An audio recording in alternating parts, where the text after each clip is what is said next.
Before you begin. Dear reader, before you begin this chronicle, you should know that Biff, Chip, Kipper, and friends have become time runners.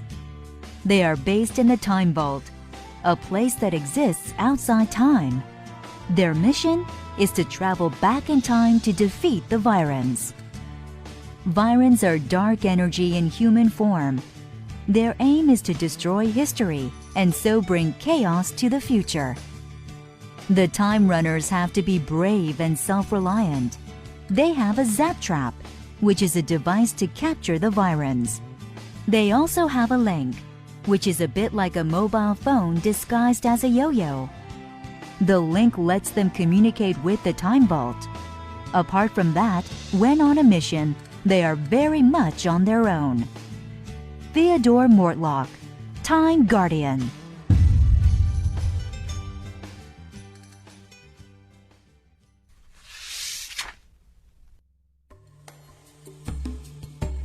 Baghdad, 8th century AD. The city of Baghdad was founded in 762 AD. A giant library was built there called the House of Wisdom. Its aim was to collect and translate books from all over the world. The hope was that Baghdad would become a leading center of learning and discovery.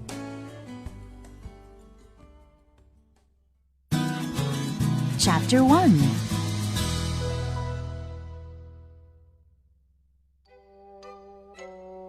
It was late. Nina was worn out. She had been helping Tyler sort out the books in the Time Vault library. So many of them, she sighed as she climbed up a ladder with a handful of books. Whoops!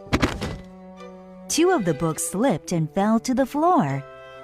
Sorry. Tyler leaned out of his techno chair to pick up the books Nina had dropped. Most books in the library were about history. He had spent days sorting them out. Then he had numbered them and arranged them so that he knew where each one was. There's nothing we can't find out about the history of the world, he said proudly. Nina grinned. But not from the dusty books on this old pile, she said. They are all in strange languages. Tyler smiled. A lot of these books are ancient, hundreds of years old. He picked up a battered folder of faded papers covered in strange writing and symbols that looked a bit like numbers. I think this one is written in Sanskrit. It must be from ancient India, he said. Then his stomach turned over. Nina, look!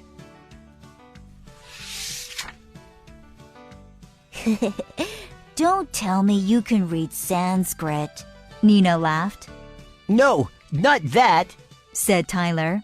Something just happened to the writing itself. Within a moment, it happened again. Before their eyes, the numbers faded to nothing and then returned to normal. Nina shuddered. Ugh. What does it mean? Tyler frowned. It's as if it's about to disappear, about to be wiped out by Virons? Interrupted Nina. These numbers must be important, said Tyler. What if the numbers were to do with a discovery in science or math sometime in the past? A Viron might be trying to stop the discovery. That could be why the numbers are fading here. They are in danger of disappearing, wiped from history. Nina ran through the library. Come on, Tyler. Let's check the time web.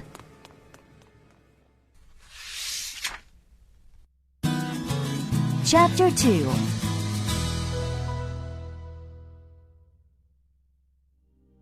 It's a mystery, muttered Tyler, tapping the keys of the matrix. There's no sign of trouble. Are you sure those papers were from India? said Nina. Why not do a general search? If we find nothing, we'll call Mortlock. Tyler tapped the search key. The time web slowly turned in front of them.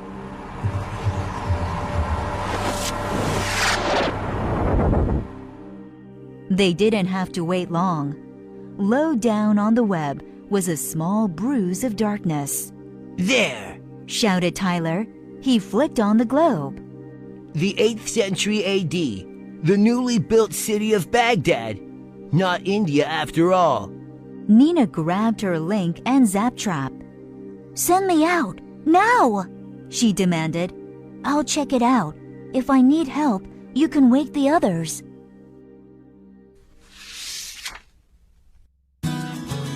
Chapter 3.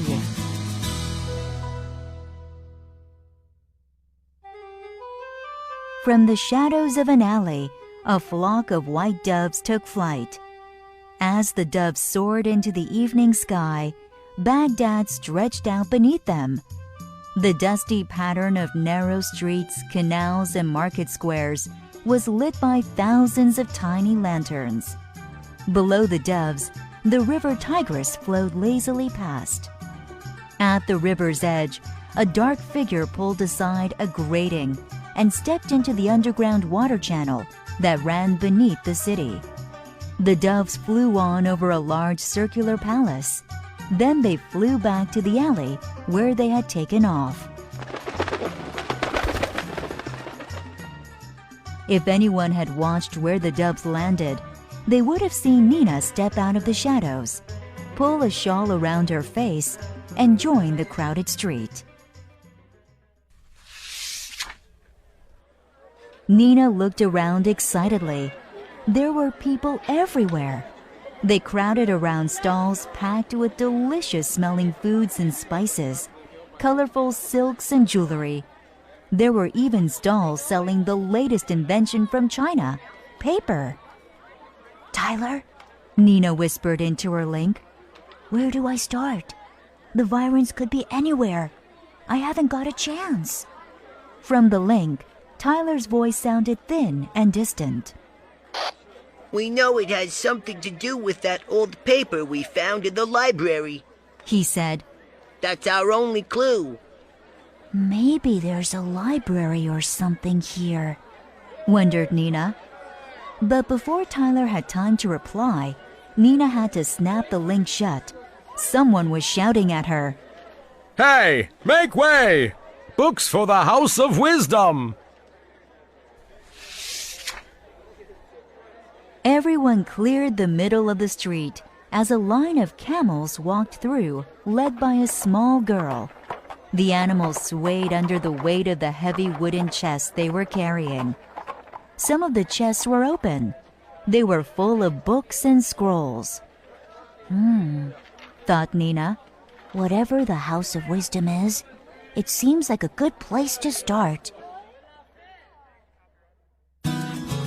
Chapter 4.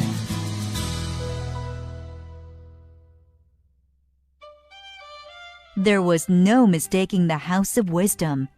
It was the magnificent circular palace at the far end of the city. Nina followed the camels and watched as they were unloaded. As they rested, the camels drank deeply from a water channel that came from beneath the palace wall. Download from Tyler. The House of Wisdom. Huge library run by world's leading scholars. Get this, they translate written stuff from all around the known world.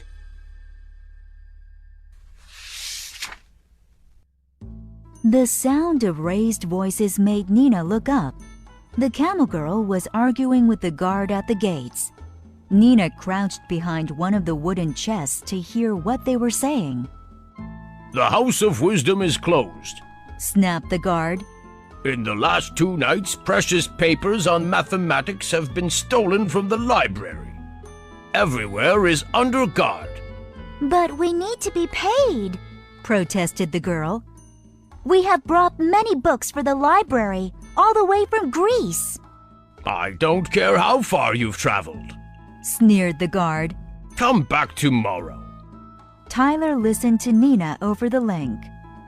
Do you think the old paper we saw was one of the things stolen? She whispered. No, replied Tyler. It's still okay. I could still see the writing, so it can't have been destroyed. Maybe the Virans haven't found it yet, but you can be sure they'll try again. But if everywhere is under guard, Asked Nina. how did the Virans get in? Maybe it's an inside job. Replied Tyler. But how can I get inside to find out? Said Nina. The gates are guarded. At that moment, a man in long robes walked angrily towards the guard. He was one of the library scholars. Something about him made Nina feel uneasy. The scholar pointed at the camel driver. Wait, we will take the books now, but you must wait outside. Nina saw her chance. She climbed inside a half-empty chest and closed the lid.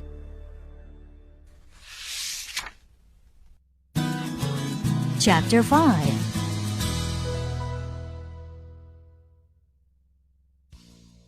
It was cramped and stuffy inside the chest, but at last it was dropped heavily on the ground. At least I am inside the library walls, Nina thought. She lifted the lid and peeked out. She was in a large courtyard surrounded by many arches, each lit with a brass lantern. Within every arch, people were busy writing or reading, talking or teaching. To her horror, she caught sight of the scholar. He was opening each chest in turn and examining the contents. The scholar moved closer, muttering to himself. Nina carefully closed her lid. She sat in the cramped darkness. Her hand found her zap trap. She held her breath and waited. At last, she heard the scholar's hands touch the lid of the chest she was hiding in. This is it, she thought. The lid opened slightly. The scholar's fingers curled inside. Nina was terrified. But strangely, she didn't feel cold like she had done near other Virans. Suddenly, she heard the excited voice of someone running into the courtyard and calling out to the scholar. The scholar's fingers relaxed and slid away. The lid of the chest dropped heavily. She was safe for now.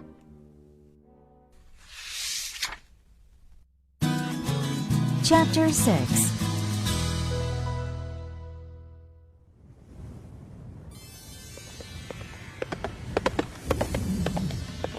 The horseman had ridden day and night across the vast desert from the distant plains of India. Beneath his robes, he carried a sheaf of papers written in Sanskrit. On his journey, they had almost been stolen from him. The horseman could not read the papers, but he knew how important they were, how they had to reach the House of Wisdom without fail. It was this horseman who had finally seen the jewel-like city of Baghdad in the distance. It was he who had ridden quickly through its busy streets. It was he who had demanded that the gates of the House of Wisdom be unlocked for him, and he who had run through the courtyards calling for the scholar. Finally, it was he who had found the scholar at the moment he was about to open the chest where Nina hid.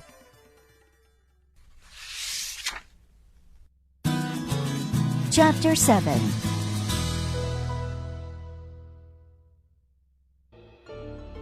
The scholar gripped the papers tightly.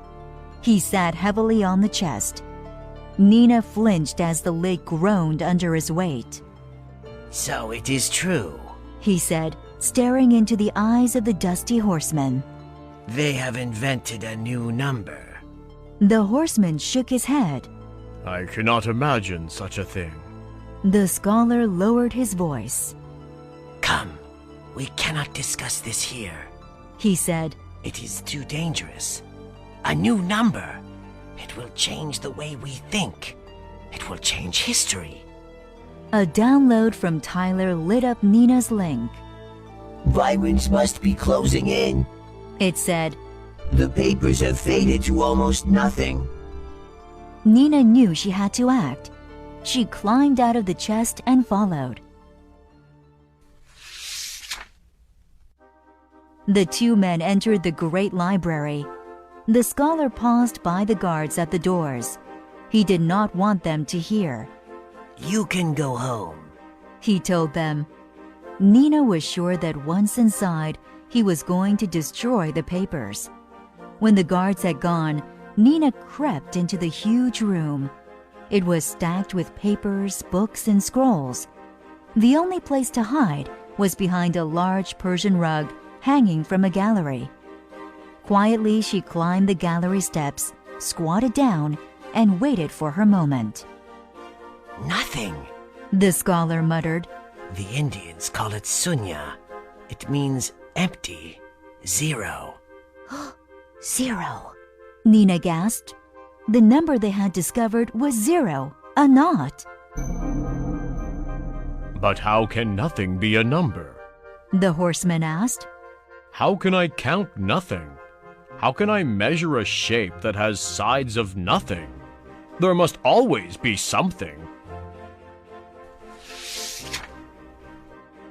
The scholar held the paper close to the flame of a lamp and stared hard. Nina tensed. Was he about to set fire to it? See, he cried. He pointed at the figure 0 on the paper. By using this number 0, we can write about 110, 100, 1000 so easily. We could write any number using a combination of 10 simple symbols. 0, 1, 2, 3, 4, 5, 6, 7, 8, 9. Who knows what else it can do? No one will ever know. A chilling voice hissed in the darkness. Give. Who's there? Shouted the two men. Chapter 8.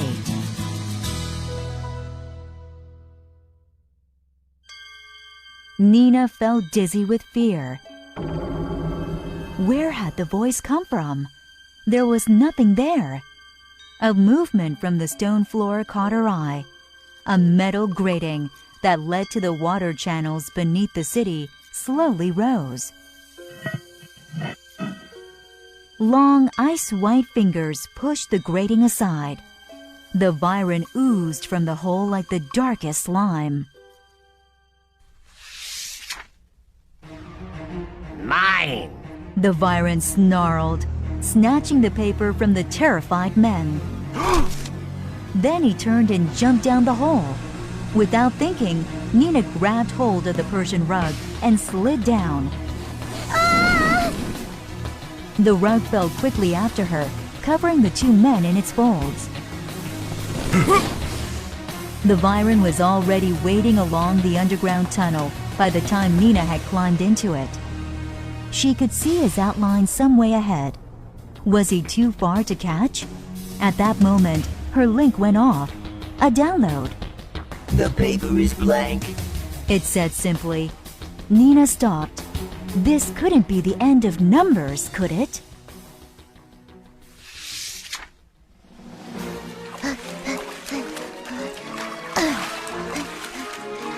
Nina began to run through the shallow water.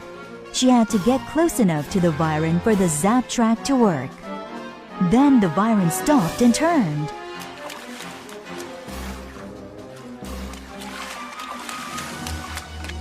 To Nina's horror, he began to run back towards her. With him, he brought an icy blackness, like a chilling dense stain along the tunnel. From out of this cold darkness, the Viren's voice hissed. You will never succeed. Nina gripped her zap trap and pulled her arm back. As she threw it, she briefly wondered if it was safe near water. The zap trap corkscrewed its way down the tunnel. Your number's up! Nina screamed. The Viren raised his arm and opened his mouth as if to shout. before exploding in a crackling shower of sparks.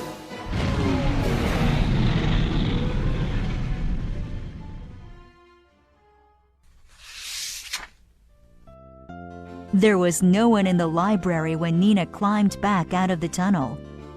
They must have gone to get the guards, she thought. As she placed the damp paper on the scholar's table, a download came from Tyler. Ace, all writing back safely. Use position finder on your link. Location is 302000 north, 442605 east. Portal will be waiting to bring you home. Numbers, she thought. Where would we be without them?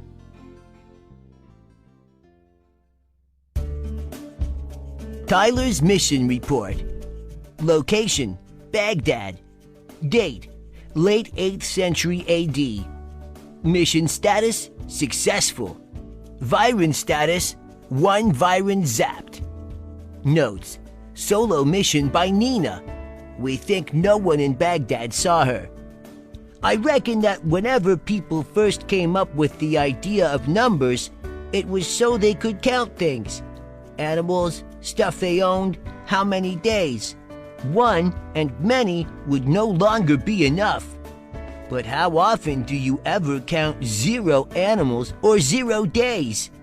To count nothing is not counting. Or is it? Given that most counting started using fingers, groups of 5 and 10, the idea of 0 never really came up. I mean, you'd never really think about no fingers. Count up to 10 in your head. Did you start at 0? No. Now count down from 10. 0 appears. See? 0 is a number. Sign off. Tyler.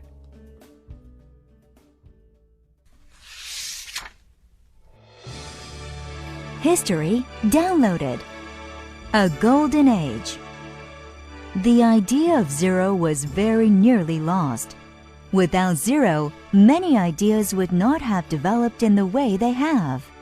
We could have been living in a very different world. We wouldn't have computers for a start. Today, we have 0 largely thanks to what happened in Baghdad in the 8th century AD. At this time, a great thirst for knowledge and discovery grew throughout the Middle East. It was a golden age. As part of this thirst for knowledge, travelers from the Middle East collected documents, books, and manuscripts from all over the world. Imagine it. From every direction, ideas came flooding in. Ideas that could be preserved, examined, developed. Imagine scholars searching through mountains of papers, translating the words they found written, hoping to discover a new idea. It was not just books that came to Baghdad. People from many cultures traveled to this lively, energetic city. It is no wonder that some amazing discoveries were made, many of which are still with us today.